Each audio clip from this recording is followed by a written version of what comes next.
people who've been criticizing Fauci. Many of them have worked with Fauci. Malone has been in, I think, Department of Defense and various other government agencies for decades doing virology research. To say that, well, he's a fringe element kook is really to condemn yourself. I mean, he's been there with you the whole time. So it's obviously disingenuous, and I think most people see through it now. And Fauci, the CDC, the government, and media have basically lost all credibility with anyone that can string together two neurons at this point. Well, I have a point related to that. But first, I want to make sure we go to calls. 202-521-1320. Let's go to our friend Owl Killer. Owl Killer, haven't heard from you in a couple of weeks. How you doing? Hey, I've been busy with work, but I've been listening in every day. So, you know, you can see so much with the way that the news media is running this Russia coverage of what's going on in Ukraine. And you can see the dialectic that they build up where they build Biden up as this guy's incompetent and we need to go to war or we need to do something or be aggressive with it, even with the liberal media turning on him. And it's like there's only two positions. Either you're being too soft or you're being too soft on him, or you have to go to war with these people. And there seems to be even Newt Gingrich, who is every time he talks, the guy's probably the smartest person in the room. And he was on Maria Bartiromo talking about how we need to respond to what's going on with Russia and Ukraine. And there's only one person pushing back against this. And again, Tucker Carlson's not perfect on the issue, but he's the only one that's bringing up what is in America's interest in Ukraine. And I want to get your take. What is so important about Ukraine? Because since 2014, there's been such an issue of the territorial borders between Russia and Ukraine that we're willing to risk. Russia's not playing around. Russia put down Sergei Lavrov came out with a countdown and said the countdown begins. They're not going to allow NATO to have weapons on their borders. And what is so important that we're willing to risk a third world war over? Well, Carter, let me answer that if I may, and then go to your comment. So here's the way I would answer that, Owl Killer. Since the end of World War II, the U.S. has used Ukraine as a wedge against Russia. Don't forget, we're allied with Russia in World War II, allied with Stalin, and the Russians basically won the war. And the biggest loss of the entire war was the Battle of Stalingrad. But ever since the end of World War II, what is commonly referred to as the deep state, including the CIA, was working with elements in Ukraine. And this has been extensively covered. And if anybody can look up Operation Paperclip, this was the operation working with Ukraine against Russia. And that's why we had a guy like Mykola Lebed, L-E-B-E-D. And all you have to do is go to the CIA archives. Don't take my word for it. Go to the CIA archives, look up Lebed, or do a simple Google search. And you'll find Lebed was a war criminal, part of the Banderaite elements, the OUN, and which was the Nazi collaborating parts of Ukraine. And the Banderites, that's why we talk about Stefan Bandera on the show, where every January 1st, they celebrate Stefan Bandera's birthday the same way in Kiev, Ukraine, and around Ukraine, which is they have a Tiki Torch March, which is where they got the idea in Charlottesville. And all you have to do is look up Tiki Torch March Ukraine, and you'll see that exact same thing was there. So the U.S. was backing these Nazi collaborating elements of Ukraine, but they may have collaborated with the Nazis, but they sure didn't like the communists. They sure didn't like Russia, the elements. And by the way, for some racist reasons, they don't think the Russians, these Ukrainians, don't believe the Russians are pure Slav enough. They don't think they're pure Slavic enough. They think they're too much of a mixed race because of the Asian influence, in part. And again, this is all on the record. But this is the group the U.S. supports. and has supported from the 50s. And this support continued through the 60s, 70s, the 80s. If you look up Lebed Village Voice, Lebed, the Village Voice ran an article on McCall Lebed. Uncle Louis, they called him at the CIA. And the CIA went, you talk about restricting the press, the CIA went and killed the Village Voice story, along working with the FBI. They shut down that reporting. And the Ukrainian influence on U.S. politics, this is the basis of it. People who I pointed out, like Alexandra Chalupa, her mother's last name was Kais, K-E-I-S. And if you look in the CIA's records, Kais is a name you'll find in there. Alexandra Chalupa's family worked with the CIA in the 50s and 60s, helping to report on Russia. That's what they were doing. So they were collaborating with the CIA. So in a big picture sense, this is all stuff anyone can look up.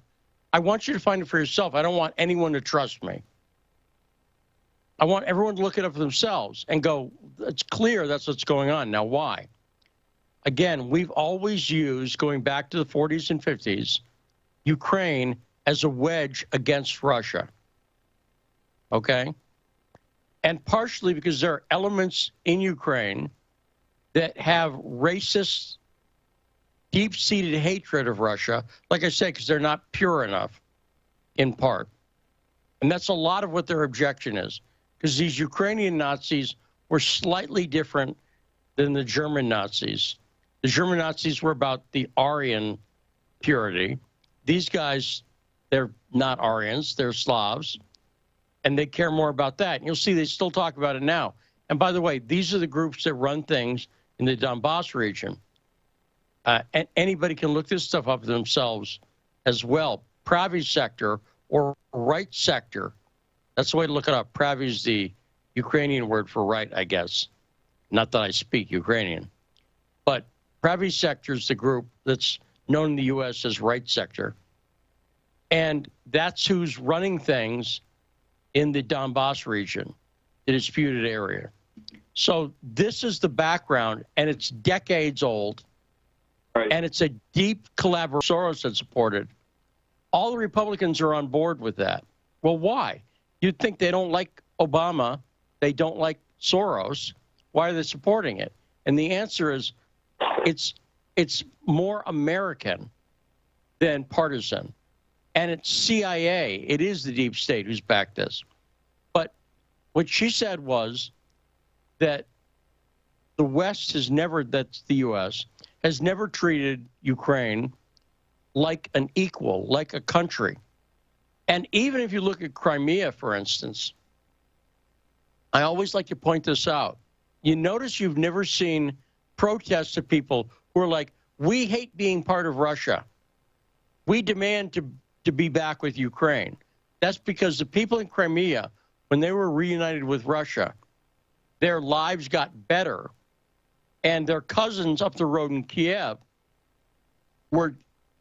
people were freezing to death after 2014 in Kiev because there was no hot water, for instance.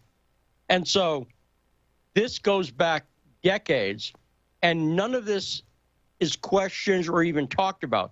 You've never heard, ever, a mainstream media source, because they saw what happened, I would argue, to the Village Voice. They saw, oh, okay, this is apparently something the CIA doesn't want us talking about. And like little lapdogs that they are, the media rolled over for a belly scratch. And that's part of what I think is going on. So that's a long answer. Sorry for the length. Sympathizers with the Tiki Torch. Right. And I mean, and then when I showed him Executive Order, Senate Resolution 322 with yes. sponsor and then McCain and Obama as the co-sponsor from 2005 before anybody even knew who Obama was. And then the several articles, right. I believe it's the Times of London, definitely the New York Times, where when Miguel Khodorkovsky, when he gets arrested, he gives his shares to Jacob Rothschild. He's like, oh my God, I can't believe. I mean, this is like right out of a conspiracy movie. I mean, even the names. I mean, the Rothschilds are being involved with it. So right, they yes, who wants to touch it. And Lee, you're the one you're the people have bits and pieces of the information, but you basically put you draw the map out where you can follow from point A to point B to point C, and you can see everything. You can see the players, and you can see like the origin of this issue. But it's just so bizarre that it's not bizarre. It's when you understand the Hegelian dialectic, you can see how you're either too soft or you're not hard. And it's like basically you have to be enemies of Russia. There's no other ground. There's no other opinion you're allowed to have on the issue. And it's like they are sleepwalking us into a major issue. Look, you can't invade the United States, you can't invade China, and you can't invade Russia. Well, Alec, I've got Karen on the line. I want to get to Karen and also let Carter comment a little bit here. But one of the things, I actually had somebody criticize me on some social media network going, why are you talking about Ukraine all the time? Why don't you talk about South Dakota politics or something since you live there? And they said, no one cares. And you know what? I don't report things because I think I'm stealing this from Wayne Gretzky. Wayne Gretzky once said in an interview, the reason he is a good hockey player is he doesn't skate where the puck is. He skates where the puck is going to be. That's what I try to do as a journalist. I think what we're seeing right now shows why I've been talking. I could see how central Ukraine was to this narrative a few years ago. And we're seeing it play out right now. This Russia-Ukraine story, we're seeing it right now. So no, I'm not going to stop talking about it, but I'll stop talking about it for a few minutes and let Carter. Any comments on anything I was talking about there? I know it was a lot, but it was Lockheed executives behind this idea, but America has been pushing this expansion of NATO, and it's really saber-rattling, and it's antagonistic towards Russia. There's no reason that all of these former Soviet states need to be part of NATO. The only thing they do is raise the probability of a major war between Russia and the United States. It's none of our business, and the only reason we're there is because the deep state wants to be there. There's no actual interest, nothing in the American people's interest that requires any of these countries to be in NATO, or certainly not Ukraine. Well, and unfortunately, people I've known who have big platforms, Alex Jones, one of them, is an example. I talked to Alex about this stuff a few years ago, and Alex was very clear. He took the position, along with other people, Russiagate, no one cares about that, this Ukraine-Russia stuff. And what he meant was he didn't care about it. And so I blame myself for not explaining it well enough to make a guy like Alex get it. But nobody with a big platform wants to touch this. I had to quit Breitbart to talk about this story. And now... They didn't care about Vietnam till their sons were dying in Vietnam either. I mean, that's how this works. Yes. And unfortunately, I've been trying to avoid because I could see what was going on. And it was obvious to me, because I'll tell you who else. You mentioned NATO, Carter. That's you already know more about this than 98% of the people out there. But when I was investigating Russiagate, the Atlantic Council, which is essentially the PR arm of NATO, came up everywhere. The Atlantic Council was one of the chief groups pushing the Russiagate narrative. And this is exactly why. Now we're seeing NATO.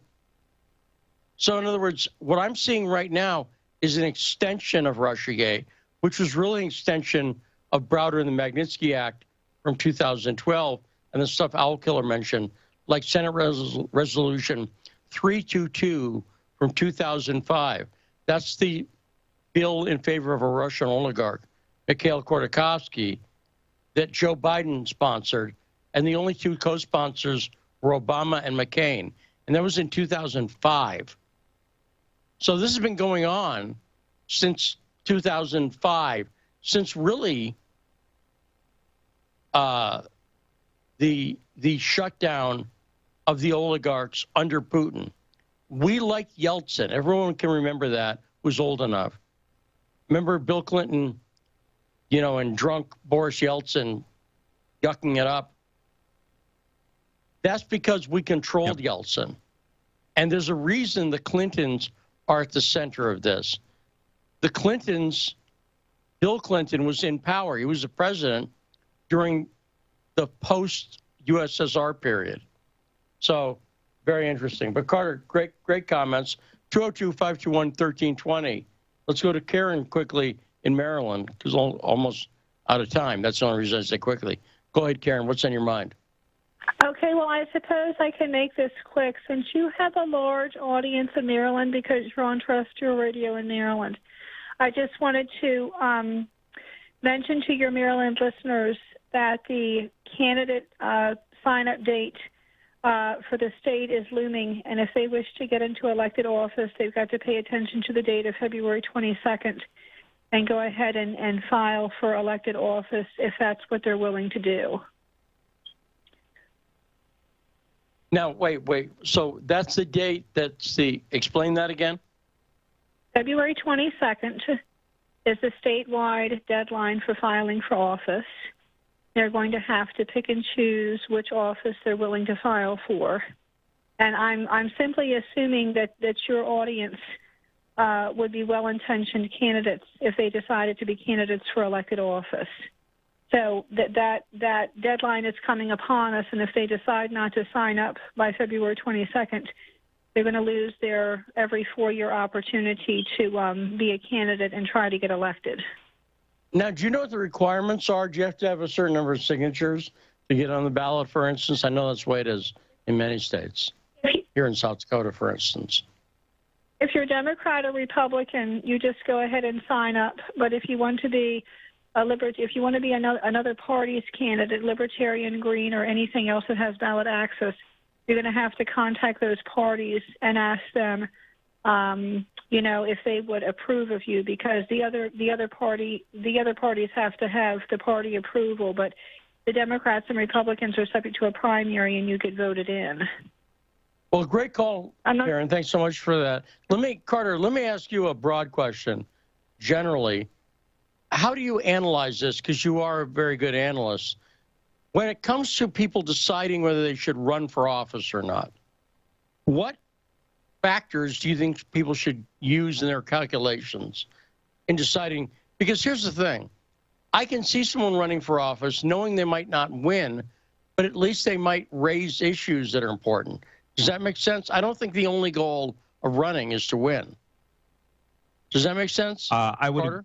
Yeah, I would agree with you. I think, though, you would need to take a sober look at if you are counter-narrative as a candidate, which I assume most of your listeners would be, you need to take a sober look at the costs that are associated with that. And I don't mean monetary necessarily, but if you have any level of success, know that the entire cathedral will come crashing down on you. And, you know, not to blackpill people, but I'm much more in the camp of, if you're wanting to run for office, do it locally, because you have much more control than being in Washington. Don't worry about getting to Washington. If you want to get to the state level and elevate your career by getting to the state level, great, do that, and then secede. Let's get out of here. That's what I would say about it. And I think I think people are open to radical ideas now in a way that they haven't been before, because I think people are tired of the COVID authoritarianism. They're tired of being lied to constantly. They see all the things you're talking about with the deep state. Now we're talking about war with Russia over the Ukraine, which no one cares about outside of the Beltway. I think now is a good time to start having a serious conversation about what's become of this country, and does my state really need to be part of this still? Well, no, and you raise an excellent point. That's why I praise your analysis skills prior to you saying anything, because I know you do a good job of analyzing things. The cost for people, let me call it the personal cost. For instance, I remember the first time I was on TV on CNN with Rick Sanchez years ago when I was doing comedy. And Rick Sanchez said, have you ever thought about doing politics? Because I was doing comedy at the time. He said, have you ever thought about doing politics seriously? And I said no. And the reason I said no is because I knew that I was an award-winning erotic photographer. I've taken pictures of people naked, and they were explicit pictures. They weren't I like my photography, but I never hid it under a fake name. I don't think there's anything wrong with taking pictures of naked people, and I did a damn good job of it. But I knew that I would get attacked for that if I got into politics, right? And exactly everybody I know, and Carter, think about people you know. How many people do you know? The people I know who are smartest in politics, they've all got something. I go, well, that person had a drinking problem at one point, or that person had done sex work for a living, or when I think about people I know, they all have stuff in their past, and I go, why drag that out? It has nothing to do with their policy, but do you see what I'm getting at? Yeah, absolutely. And of course, the thing that I think is key here is that you're not attacked legitimately for any of that. It's because, of course, if you ran on the left and you had a background like that, even if that didn't play well with the mainstream, the leftist media would provide coverage. They would provide some cover for you. But if you are counter-narrative and you have anything, they will blow it out of proportion, feign outrage, pretend like they're Puritans who, are completely outraged that you took naked pictures, even though none of them really care. And they'll probably misrepresent what you did. So yeah, I mean, there is a huge personal cost, and that can affect your family. I mean, I've said before, I'm not interested in politics, and this is not news. Like, I've said this on our show before, but like, I was polyamorous for a while. I don't want to have to answer questions about it. I don't want that to be dragged around as some huge thing. I don't mind that it's no gay escort ring out of his tri-level in D.C., apparently.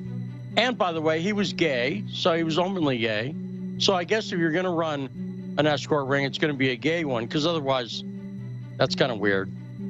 Stay in your lane. I'm not telling you what to do. I'm just saying. But you remember Barney Frank ran a gay escort ring, but he had the right position on things for the Democrat Party. So that was somehow, you're right. So it's fine. That was okay.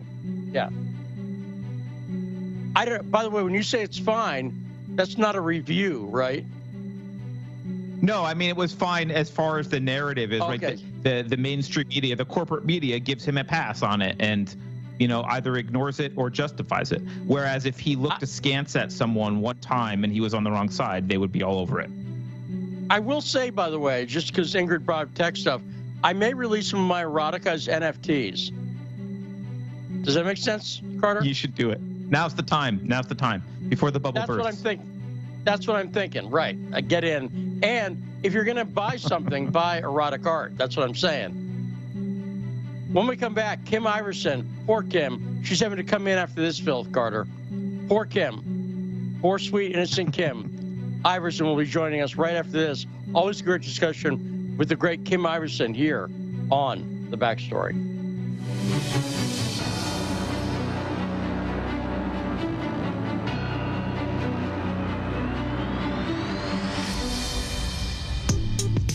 In traffic? No problem. Stay informed. Stay tuned to Radio Sputnik on 105.5 FM or 1390 AM in the Washington, D.C. area. Need more? Follow us on Facebook or check us out on SputnikNews.com. When the going gets tough, the powerful want propaganda. But we won't let them cancel the facts. Whether you're woke or drowsy, we know that you can handle the truth, and we're giving it to you every morning. Fault Lines with Thomas and Stranahan every Monday through Friday from 7 to 10 a.m. Eastern. Your first stop for sanity in a world gone mad. In a media landscape filled with so-called journalists acting as stenographers for their billionaire bosses, there is a desperate need for news, analysis, and perspectives that buck the status quo and get to the heart of how domestic and international events impact you and me, as well as showing how we can get involved in the struggle to change that status quo. Check out By Any Means Necessary on Radio Sputnik, Monday through Friday from 2 to 4 p.m. Eastern, to hear the stories and voices that mainstream media refuses to tell you. And join us as we connect the political, social, and economic movements shaping the world around us. That's By Any Means Necessary, Monday through Friday at 2 to 4 p.m. Eastern, right here on Radio Sputnik. Hi, I'm political analyst Garland Nixon. And I'm political scientist, author, and nationally syndicated columnist Dr. Wilmer Leon. We're the co-hosts for The Critical Hour, airing Monday through Friday from 6 to 8 p.m. Eastern Time here on Radio Sputnik in Washington, D.C. We close out your day with a thorough and hard-hitting analysis of the day's top stories, where we bring in brilliant scholars, authors, and investigative journalists from around the world. And on Fridays, it's panel time, when we do a roundup of the week's most important issues. Join us to keep up with the world's top stories. Enjoy an in-depth analysis. And have a little fun along the way. Listen to our show, The Critical Hour, Monday through Fridays on Radio Sputnik.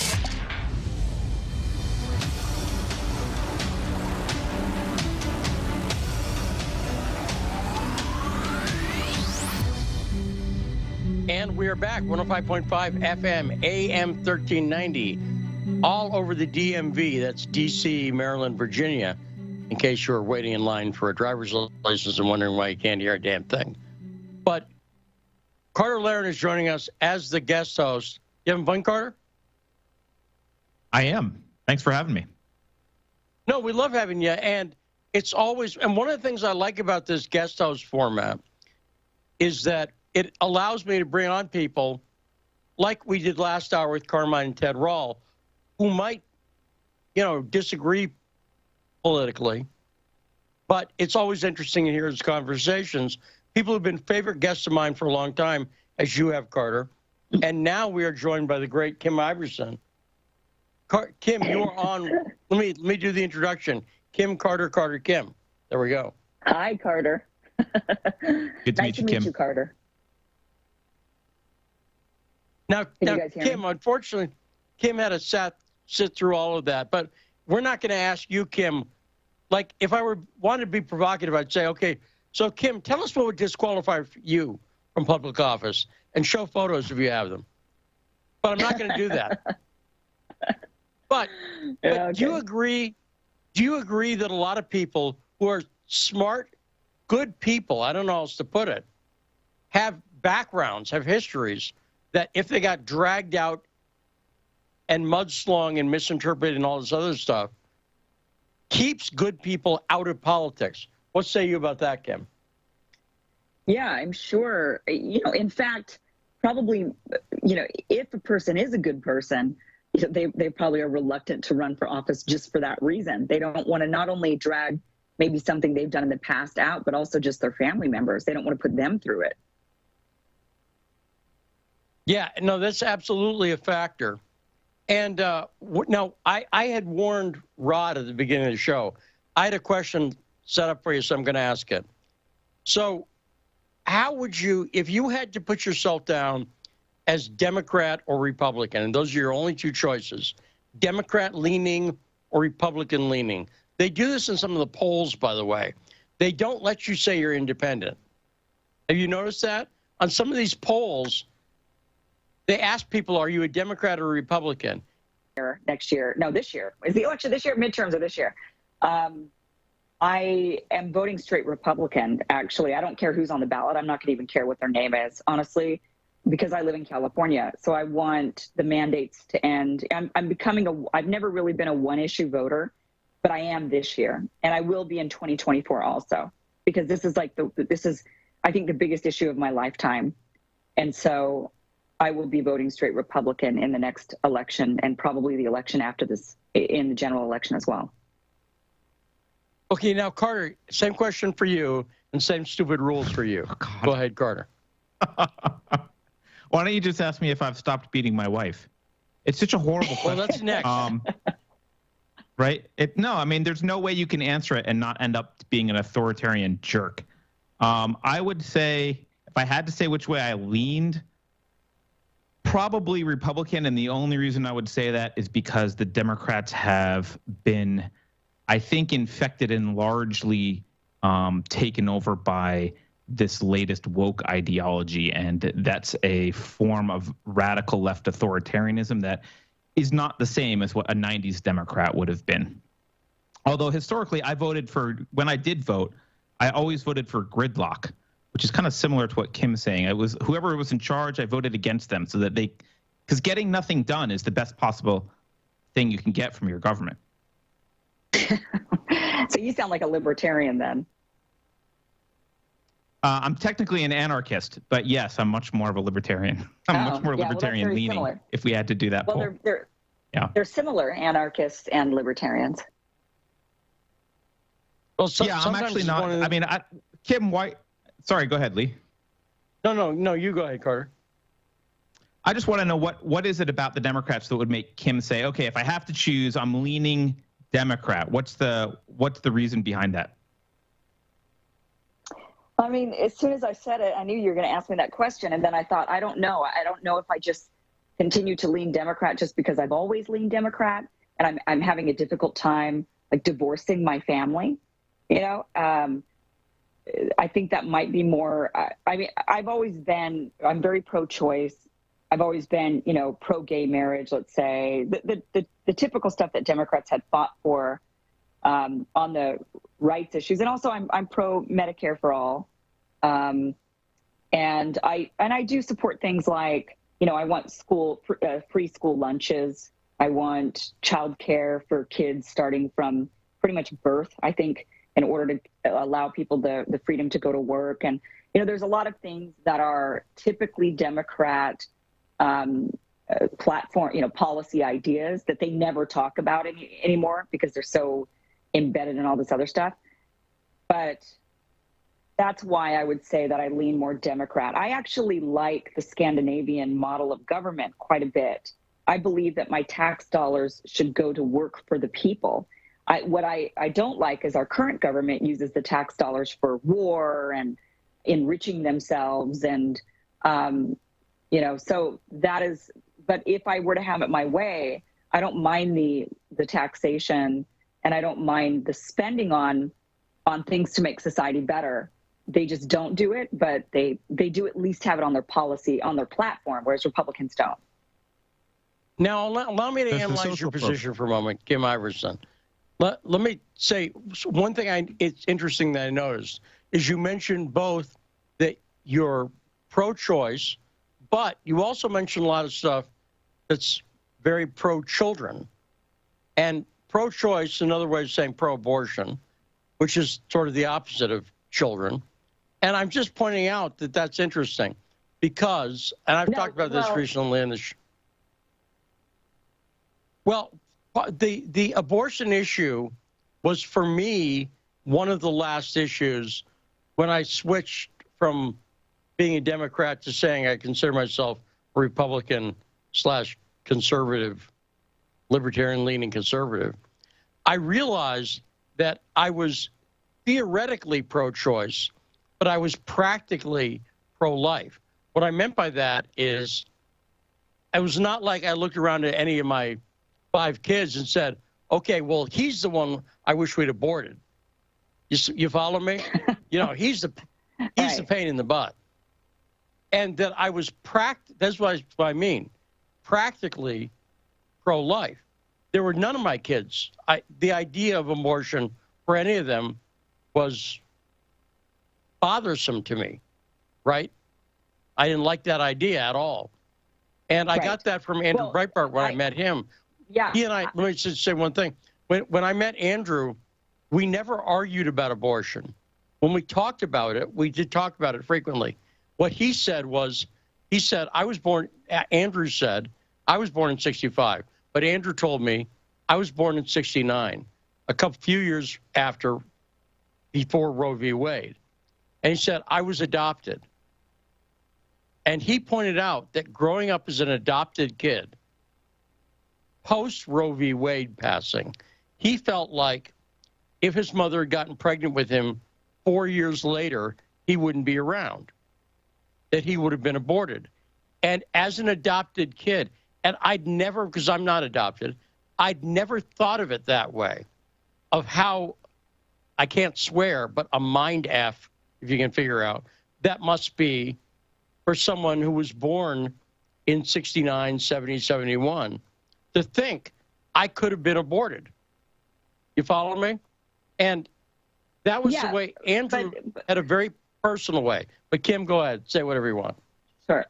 Well, I mean, adoption still exists. You know, kids are still adopted today. So it's not like just because abortion exists, suddenly adoption stopped because everybody just aborted babies. But I think, you know, you could certainly look at, I think it's a very totally disingenuous way to frame being pro-choice as saying pro-abortion. I am certainly absolutely not pro-abortion. I would never go to a pregnant woman and say, you should get an abortion. I'm for abortion. Abort that kid. We've got a population problem. You know, we have a crisis. You need to get rid of that kid. Being pro-choice is about I'm very pro-family, very, very pro-family. But are you saying you haven't seen people recently who said that they're pro? We've talked about this a little bit on the show before. There are definitely some people, and they've been urging some people to be pro-abortion. Period. And when you get these, I've never ever met anybody or heard anybody be pro-abortion ever in my life. The closest that I could think of to that is China's government saying you can only have one kid or two. Now it's 3, right? So they've expanded it to 3, but limiting the amount of children you could have is like the closest thing I could even think of anybody taking that position. Yeah, can I jump in here, because remember, this is funny. Yeah, absolutely, Carter. Well, go ahead, Carter Laren. Go ahead. Because I think I'm more of an abortion agnostic on this, and I think both sides misrepresent the other side constantly, and it must be infuriating if you're on that side, right? So, for the abortion people, this is a woman's choice issue, and they don't view it as taking a life. Or they don't view it as taking a viable human life. Like they don't view it as murder. But likewise, I think the abortion people often mischaracterize the anti-abortion people because they act as if the anti-abortion people don't sincerely believe it's murder. And of course, if you do sincerely believe it's murder, it's a big deal, and you should be fighting against it. It's funny to hear this conversation play out because, I hate to say it, but I do think you're kind of misrepresenting the abortion position as pro-abortion. Although I will say, Kim, I have seen a rise in the last year or two of in-your-face pro-abortion propaganda that's designed to humiliate and taunt the pro-life side with grotesque pictures and celebrations of abortions. And so there actually has been a rise of what I could only call as kind of this like depraved reveling in abortion mindset that does exist, even if it's not mainstream. Well, and I'm sure because I first heard it when I was in mainstream. Well, let me say this. I'll tell you what I think is fairly mainstream. There's an insult, and it did start in the gay community, but you must have heard the insult breeders. Right? Not just the band with Kim Deal, but the insult breeder. You've heard that, right? No. You've never heard anyone referred to as a breeder. Yeah. And I mean, I guess. Okay. No, and you've started to hear it in the transgender arguments where they've reduced the women, if I may use that phrase, and some people think that that's offensive, but born women who were, uterus-bearing human beings, whatever you want to call them, have been insulted for that. And the other thing that happened was third trimester abortions were fully, promoted and legal. And I actually had an interesting talk with this around Roseanne Barr a few years ago. And Roseanne said she was a hippie in the 60s. And she said, I was pro-choice, but she said this third trimester abortion stuff, this is horrible. And third trimester abortion. But those aren't legal. I mean, that to me, that's also the disingenuous part of the argument is still bringing that up when it's not really legal hardly anywhere. I mean, you can't even get one of those in California, for goodness sakes. So it's, only under certain very rare circumstances. So it's continually used as like a reason to end abortion. And it's not, ever since Roe v. Wade, actually Planned Parenthood versus Casey actually limited third-term abortions. So it's already been done. It's already been limited. We don't actually live under Roe v. Wade anymore. We live under Planned Parenthood versus Casey. And that limited third-term, it left it up to the states. Most states have limited it severely. There's only a couple of states that actually allow it without any restrictions whatsoever.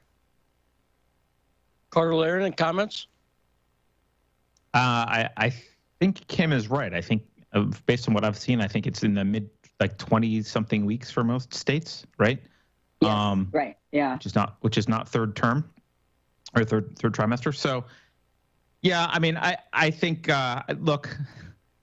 It's hard because I don't think the federal government should have any of this power anyway. I'm against Roe v. Wade simply because I don't think the federal government should dictate to states what they do. If Texas wants to ban abortion and California wants to support it through the third trimester, I don't think the federal government has constitutionally a leg to stand on with respect to their say in it.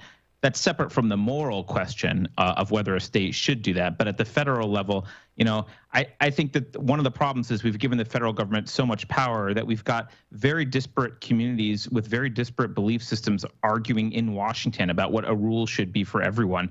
And, maybe the rule in Tennessee or Alabama or Texas will be different from a state like California or Washington or Oregon. I could get on board with that.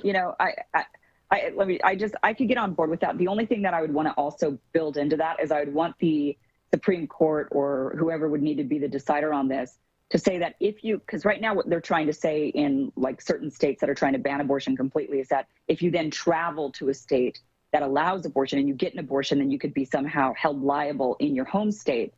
I think that there needs to be, and I would imagine that this would be a Supreme Court issue where they'd say, no, we are a federation of states. And if you go to a state and you do something in that state that is perfectly legal, then you are protected and it was perfectly legal in that state, such as, for example, smoking weed. If you go to California, you smoke pot, you're not going to go get prosecuted for that in Idaho where you can't smoke pot. Right. Feds don't sit at the airports and wait for flights coming back from Vegas and arrest people for gambling. That's not a thing. Right. Or not feds. Right. State officials don't do that. Yeah. But let me take it back to media criticism where I always seem to end up and just point out that this discussion that you two and I have had is exactly part of the problem. I think part of the problem on the abortion issue, for instance, is it's a huge cash cow for the Democrats and Republicans. Yeah. By taking a hardline, I'm pro-choice, period, I'm pro-life, period position, that's a way to get people to send you small dollar donations by the thousands, right? But what we've had is no one's yelled at anybody. We've had a reasonable discussion about it. And Kim, you're an astute watcher of the media. You know this. Carter, you as well. I wasn't leaving you out, don't worry. But when was the last time you saw an actual good discussion about the issue of abortion politically? Think about it. You don't see it, do you? Am I right? No. Yeah, we never see it, especially in mainstream news. It just does not happen. Yeah, I agree. You don't see it. But I think it's because, and maybe both of you will disagree with on this, I don't care. I think the entire issue is a distraction right now. We have kids who are being masked. We have people shut down, but governments shutting down businesses. We've got massive authoritarianism running rampant, and now we're talking about getting into a war with Russia. It doesn't matter. It's not a main issue. It shouldn't be a big issue. And I think both extremists in both parties like to make it a central issue and get people worked up about it because it's emotional. But in terms of how it affects your day-to-day life, there are many, many other things that are much more important and pressing. But one thing we can tell for sure, and I'm only saying this as a semi-joke, we know for sure no one's knocked up Carter Laren, right? Kim, is that fair to say?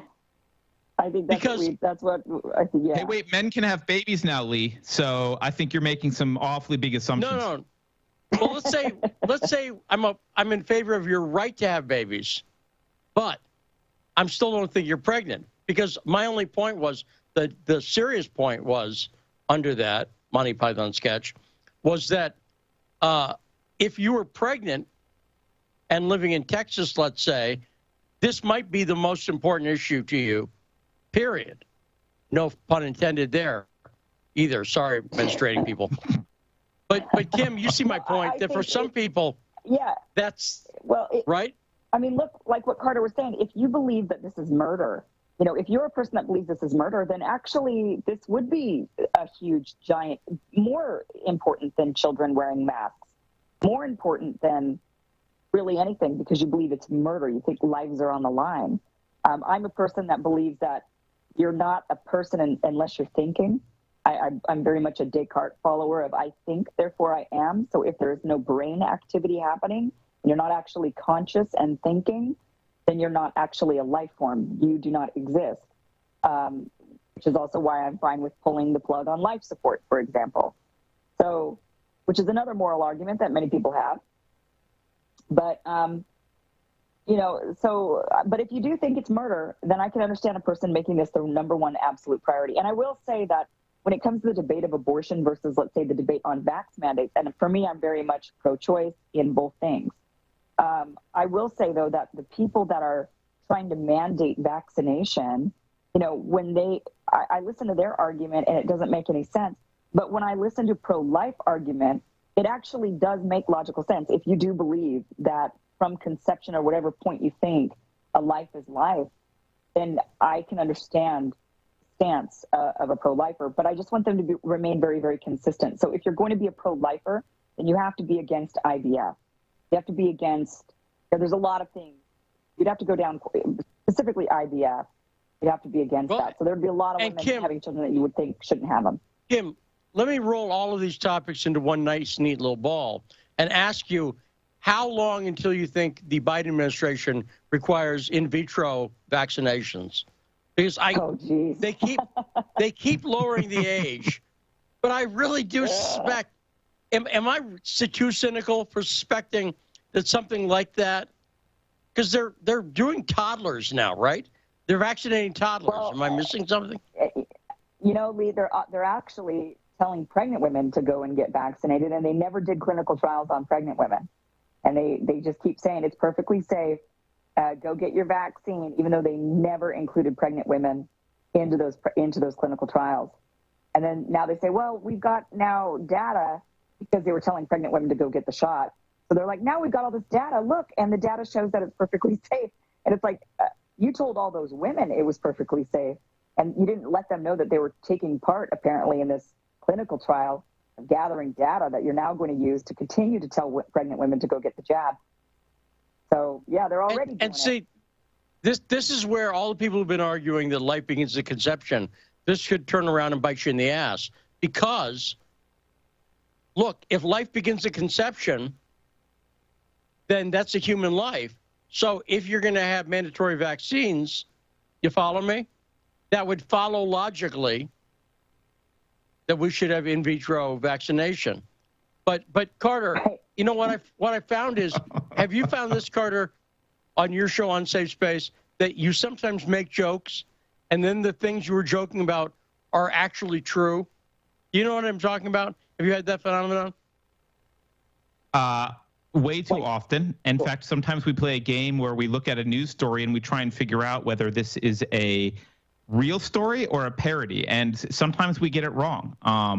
So, in fact, there was just an article in the SF Chronicle the other day about how the government should own your children, and it was a parody, but we're skirting the edge of not being like, it was a parody, but there was like a little bit of tongue-in-cheek, like, we're going to do this eventually, but right now it's a joke.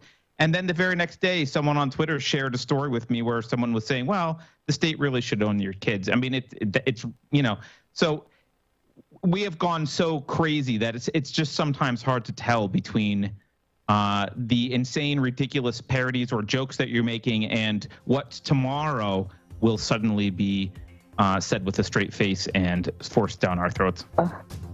Carter Laren, great job co-hosting. Thanks so much. Fantastic job. Kim, do me a favor. Just in a few seconds, tell us where people can find the show now. The Kim Iverson Show on YouTube. Is that still the best place? Yeah, you can go to YouTube, Kim Iverson Show, and you can also watch me on Hills Rising.